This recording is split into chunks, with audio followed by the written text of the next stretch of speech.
അള്ളാഹുവിൻ്റെ ദീന് ഹക്കാണ്. ആ ഹക്കിൻ്റെ കൂടെ നമ്മൾ നിൽക്കണം. സുന്നത്ത് ജമാഅത്തിൻ്റെ അല്പം പോലും നമുക്ക് സംശയം വേണ്ട. ഒരല്പം പോലും അങ്ങനെയാണോ ഇങ്ങനെയാണോ ആ ചിന്തയെ നമുക്ക് വേണ്ട. ഇത് ഹക്കാണ്. ഇതിൻ്റെ കൂടെ നിന്നാൽ റബ്ബിൻ്റെ സഹായം ഉണ്ടാവും, ഒരു സംശയമില്ല.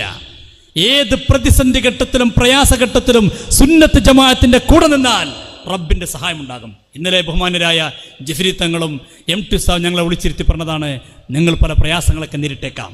അങ്ങനെയാണ് സുന്നത്ത് ജമാഅത്തിനോട് പ്രവർത്തിക്കുമ്പോൾ ഒരുപാട് പ്രയാസം നേരിടും. ഇമാം അഹ്മദ് റളിയല്ലാഹു അൻഹു ജയിലിലടക്കപ്പെട്ടില്ലേ?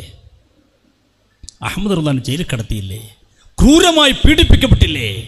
ശരീരത്തിൻ്റെ പല ഭാഗങ്ങളിലും ക്രൂരമായ മർദ്ദനമേറ്റ് ശരീരം വികൃതമാക്കപ്പെട്ടില്ലേ? താരീഖിൻ്റെ കിതാബ് എടുത്ത് നോക്കൂ നിങ്ങൾ. എത്ര ഇമാമിങ്ങൾ പരിശുദ്ധമായ സുന്നത്ത് ജമാഅത്തിൻ്റെ ആശയങ്ങൾ പറഞ്ഞതിൻ്റെ പേരിൽ കൊല ചെയ്യപ്പെട്ടില്ലേ? എത്ര ആളുകൾ? മുഅ്തസിലിയാക്കൾക്ക് അധികാരമുണ്ടായിരുന്ന കാലത്ത് അക്കാലത്തുള്ള സുന്നി പണ്ഡിതന്മാർ, സുന്നത്ത് ജമാഅത്തിൻ്റെ പണ്ഡിതന്മാർ ക്രൂരമായി കൊല ചെയ്യപ്പെട്ടില്ലേ? ക്രൂരമായി പീഡിപ്പിക്കപ്പെട്ടില്ലേ? നമ്മൾ മനസ്സിലാക്കേണ്ടത് ഹക്കിൻ്റെ വഴിയിൽ ഇറങ്ങുമ്പോൾ ഒരുപാട് പ്രയാസങ്ങളുണ്ടാകും. ഞങ്ങളോട് ഇന്നലെ അഭിമന്യ ഉസ്താദുമാർ പറഞ്ഞതാണ്, എന്തൊക്കെ പ്രയാസങ്ങൾ നേരിട്ടാലും എന്തൊക്കെ പ്രതിസന്ധികൾ നേരിട്ടാലും അല്പം പോലും പതറിപ്പോകരുത്, അല്പം പോലും വഴിമാറി ചിന്തിക്കരുത്. ആരെന്ത് വിളിക്കട്ടെ, ആരെന്ത് പറയട്ടെ, അള്ളാഹുവിൻ്റെ ദീനാണിത്. ആ ദീനിൻ്റെ കൂടെ മുറുകെ പിടിക്കണം. അതുകൊണ്ടാണല്ലോ മുത്തുനബി പറഞ്ഞത്, നിങ്ങൾ പിടിക്കേണ്ടത് ബിന്നവാജിദ്, നിങ്ങൾ പിടിക്കേണ്ടത് അണപ്പല്ലുകളെ കൊണ്ട് കടിച്ചു പിടിക്കണമെന്നാണ്. അണപ്പല്ലല്ലെങ്കിൽ കേവലം മുൻപല്ലുകളെ കൊണ്ട് കടിച്ചു പിടിച്ചാൽ ചില ആളുകളൊക്കെ വസ്വാസാക്കുമ്പോൾ, ചില ആളുകളൊക്കെ ചെറിയ വലികൾ വരുമ്പോൾ പല്ലും പോകും, നമ്മൾ ആശയം പോകും. അത് പോകാതിരിക്കണമെങ്കിൽ ചെറിയ പിടുത്തൊന്നും പോരാ, അണക്കല്ലിട്ട് പിടിക്കണം.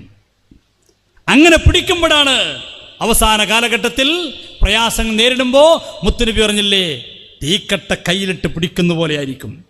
ആ പിടുത്തം പിടിച്ചു കഴിഞ്ഞാൽ ഫലഹു അജ്റും ഷഹീദ്, 100 ഷഹീദിൻ്റെ കൂലി കിട്ടും. അത് വെറുതെ കിട്ടില്ലല്ലോ.